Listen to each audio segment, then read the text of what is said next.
दोस्तों, शिव महापुराण के दूसरे अध्याय में आपका स्वागत है। तो चलिए दोस्तों, बिना किसी देरी के अपने इस महाकथा को शुरू करते हैं। श्री सूत जी शौनक से कहते हैं कि सुनो शौनक, मैं तुम्हारे सामने एक अन्य गोपनीय कथा का वर्णन करूंगा, क्योंकि तुम शिव भक्तों में अग्रगण्य व वेद वेत्ताओं में श्रेष्ठ हो। समुद्र के निकटवर्ती प्रदेश में वाशकल नामक गांव है, जहां वैदिक धर्म से विमुख महापापी मनुष्य रहते हैं। वे सभी दुष्ट हैं एवं उनका मन दूषित विषय भोगों में ही लगा रहता है। वे देवताओं एवं भाग्य पर विश्वास नहीं करते। वे सभी कुटिल वृत्ति वाले हैं, किसानी करते हैं और विभिन्न प्रकार के अस्त्र शस्त्र रखते हैं। वे व्यभिचारी हैं। वे इस बात से पूर्णतः अनजान हैं कि ज्ञान, वैराग्य तथा सधर्म ही मनुष्य के लिए परम पुरुषार्थ हैं। वे सभी पशु बुद्धि हैं। अन्य समुदाय के लोग भी उन्हीं की तरह बुरे विचार रखने वाले, धर्म से विमुख हैं। वे नित्य कुकर्म में लगे रहते हैं एवं सदा विषय भोगों में डूबे रहते। वहां की स्त्रियां भी बुरे स्वभाव की, स्वेच्छाचारिणी, पाप में डूबी, कुटिल सोच वाली और व्यभिचारिणी हैं। वे सभी सद्व्यवहार तथा सदाचार से सर्वथा शून्य हैं। वहां सिर्फ दुष्टों का निवास है। वही वाकल नामक गांव में बिंदुक नाम का एक ब्राह्मण रहता था। वह अधर्मी, दुरात्मा एवं महापापी था। उसकी स्त्री बहुत सुंदर थी। उसका नाम चंचुला था। वह सदा उत्तम धर्म का पालन करती थी, परंतु बिंदुक वेश्यागामी था। इस तरह कुकर्म करते हुए बहुत समय व्यतीत हो गया। उसकी स्त्री काम से पीड़ित होने पर भी स्वधर्म नाश के भय से क्लेश सहकर भी काफी समय तक धर्म भ्रष्ट नहीं हुई, परंतु आगे चलकर वह भी अपने दुराचारी पति के आचरण से प्रभावित होकर दुराचारिणी और अपने धर्म से विमुख हो गई। इस तरह दुराचार में डूबे हुए उन पति पत्नी का बहुत सा समय व्यर्थ बीत गया। वेश्यागामी, दूषित बुद्धि वाला वह दुष्ट ब्राह्मण बिंदुक समयानुसार मृत्यु को प्राप्त हो नरक में चला गया। बहुत दिनों तक नरक के दुखों को भोगकर वह मूढ़ बुद्धि पापी विंध्य पर्वत पर भयंकर पिशाच हुआ। इधर उस दुराचारी बिंदुक के मर जाने पर वह चंचुला नामक स्त्री बहुत समय तक पुत्रों के साथ अपने घर में रहती रही। पति की मृत्यु के बाद वह भी अपने धर्म से गिरकर पर पुरुषों का संग करने लगी थी। सतियां विपत्ति में भी अपने धर्म का पालन करना नहीं छोड़ती। यही तो तप है। तप कठिन तो होता है, लेकिन इसका फल मीठा होता है। विषयी इस सत्य को नहीं जानता, इसीलिए वह विषयों के विषफल का स्वाद लेते हुए भोग करता है।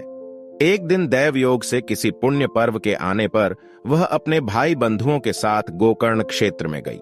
उसने तीर्थ के जल में स्नान किया एवं बंधुजनों के साथ यत्र तत्र घूमने लगी। घूमते घूमते वह एक देव मंदिर में गई। वहां उसने एक ब्राह्मण के मुख से भगवान शिव की परम पवित्र एवं मंगलकारी कथा सुनी। कथावाचक ब्राह्मण कह रहे थे कि जो स्त्रियां व्यभिचार करती हैं, वे मरने के बाद जब यमलोक जाती हैं, तब यमराज के दूत उन्हें तरह तरह से यंत्रणा देते हैं। वे उसके कामांगों को तप्त लौह दंडों से दागते हैं। तप्त लौह के पुरुष से उसका संसर्ग कराते हैं। ये सारे दंड इतनी वेदना देने वाले होते हैं कि जीव पुकार पुकार कर कहता है कि अब वह ऐसा नहीं करेगा, लेकिन यमदूत उसे छोड़ते नहीं। कर्मों का फल तो सभी को भोगना पड़ता है। देव, ऋषि, मनुष्य सभी इससे बंधे हुए हैं। ब्राह्मण के मुख से यह वैराग्य बढ़ाने वाली कथा सुनकर चंचुला भय से व्याकुल हो गई। कथा समाप्त होने पर सभी लोग वहां से चले गए।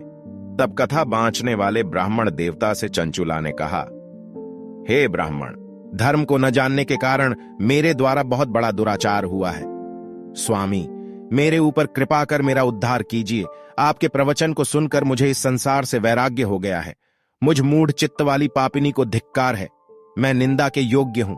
मैं बुरे विषयों में फंसकर अपने धर्म से विमुख हो गई थी। कौन मुझ जैसी कुमार्ग में मन लगाने वाली पापिनी का साथ देगा?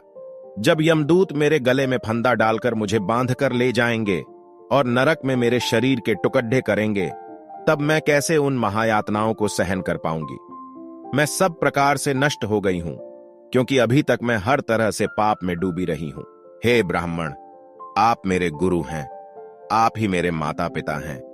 मैं आपकी शरण में आई हूं। मुझ अबला का अब आप ही उद्धार कीजिए।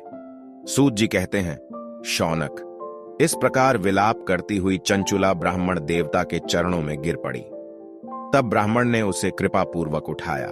ब्राह्मण बोले, नारी, तुम सौभाग्यशाली हो जो भगवान शंकर की कृपा से तुमने वैराग्यपूर्ण शिव पुराण की कथा सुनकर समय से अपनी गलती का एहसास कर लिया है तुम डरो मत और भगवान शिव की शरण में जाओ।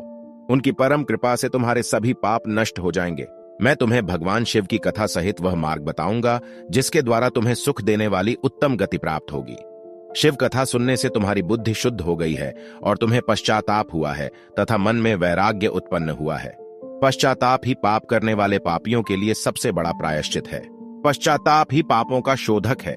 इससे ही पापों की शुद्धि होती है। सत्पुरुषों के अनुसार पापों की शुद्धि के लिए प्रायश्चित पश्चाताप से ही संपन्न होता है। जो मनुष्य अपने कुकर्म के लिए पश्चाताप नहीं करता वह उत्तम गति प्राप्त नहीं करता, परंतु जिसे अपने कुकृत्य पर हार्दिक पश्चाताप होता है वह अवश्य उत्तम गति का भागीदार होता है। इसमें कोई शक नहीं है।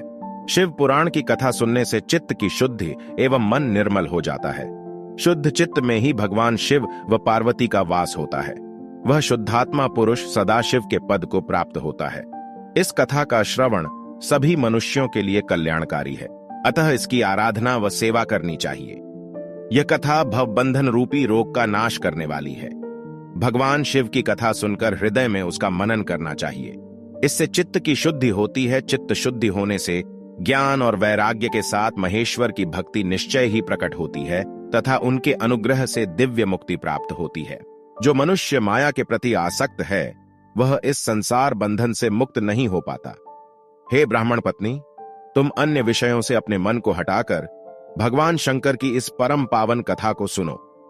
इससे तुम्हारे चित्त की शुद्धि होगी और तुम्हें मोक्ष की प्राप्ति होगी। जो मनुष्य निर्मल हृदय से भगवान शिव के चरणों का चिंतन करता है उसकी एक ही जन्म में मुक्ति हो जाती है।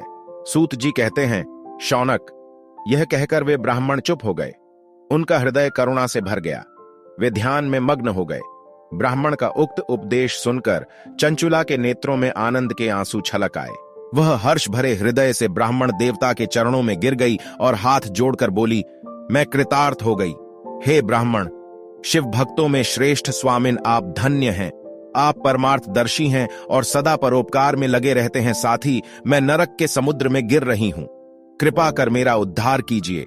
जिस पौराणिक व अमृत के समान सुंदर शिव पुराण कथा की बात आपने की है उसे सुनकर ही मेरे मन में वैराग्य उत्पन्न हुआ है। उस अमृतमयी शिव पुराण कथा को सुनने के लिए मेरे मन में बड़ी श्रद्धा हो रही है। कृपया आप मुझे उसे सुनाइए। सूत जी कहते हैं, शिव पुराण की कथा सुनने की इच्छा मन में लिए हुए चंचुला उन ब्राह्मण देवता की सेवा में वहीं रहने लगी।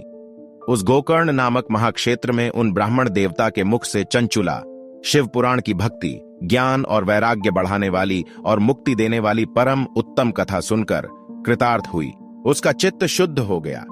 वह अपने हृदय में शिव के सगुण रूप का चिंतन करने लगी। वह सदैव शिव के सच्चिदानंदमय स्वरूप का स्मरण करती थी। तत्पश्चात अपना समय पूर्ण होने पर चंचुला ने बिना किसी कष्ट के अपना शरीर त्याग दिया। उसे लेने के लिए एक दिव्य विमान वहां पहुंचा। यह विमान शोभा साधनों से सजा था एवं शिव गणों से सुशोभित था। चंचुला विमान से शिवपुरी पहुंची। उसके सारे पाप धुल गए। वह दिव्यांगना हो गई। वह गौरांगी देवी मस्तक पर अर्धचंद्र का मुकुट व अन्य दिव्य आभूषण पहने शिवपुरी पहुंची। वहां उसने सनातन देवता त्रिनेत्रधारी महादेव शिव को देखा। सभी देवता उनकी सेवा में भक्तिभाव से उपस्थित। उनकी अंग कांति करोड़ों सूर्यों के समान प्रकाशित हो रही थी। 5 मुख और हर मुख में 3-3 नेत्र थे। मस्तक पर अर्धचंद्राकार मुकुट शोभायमान हो रहा था। कंठ में नील चिन्ह था। उनके साथ में देवी गौरी विराजमान थीं, जो विद्युत पुंज के समान प्रकाशित हो रही थीं। महादेव जी की कांति कपूर के समान गौर थी। उनके शरीर पर श्वेत वस्त्र थे तथा शरीर श्वेत भस्म से युक्त था। इस प्रकार भगवान शिव के परम उज्ज्वल रूप के दर्शन कर चंचुला बहुत प्रसन्न हुई। उसने भगवान को बारंबार प्रणाम किया और हाथ जोड़कर प्रेम, आनंद और संतोष से युक्त हो विनीत भाव से खड़ी हो गई। उसके नेत्रों से आनंदाश्रुओं की धारा बहने लगी। भगवान शंकर व भगवती गौरी उमा करुणा के साथ सौम्य दृष्टि से देखकर चंचुला को अपने पास बुलाया। गौरी उमा ने उसे प्रेम पूर्वक अपनी सखी बना लिया। चंचुला सुखपूर्वक भगवान शिव के धाम में उमा देवी की सखी के रूप में निवास करने लगी। तो दोस्तों, यहीं पर हमारी दूसरे अध्याय की कथा की समाप्ति होती है। अगर आप तीसरी अध्याय की कथा की आनंद लेना चाहते हैं तो हमारे इस चैनल को सब्सक्राइब कर लीजिए। हम जल्द ही आपसे तीसरे अध्याय की कथा के साथ मिलेंगे। तो दोस्तों, अभी के लिए आपसे हम विदा लेना चाहेंगे। ओम नमः शिवाय।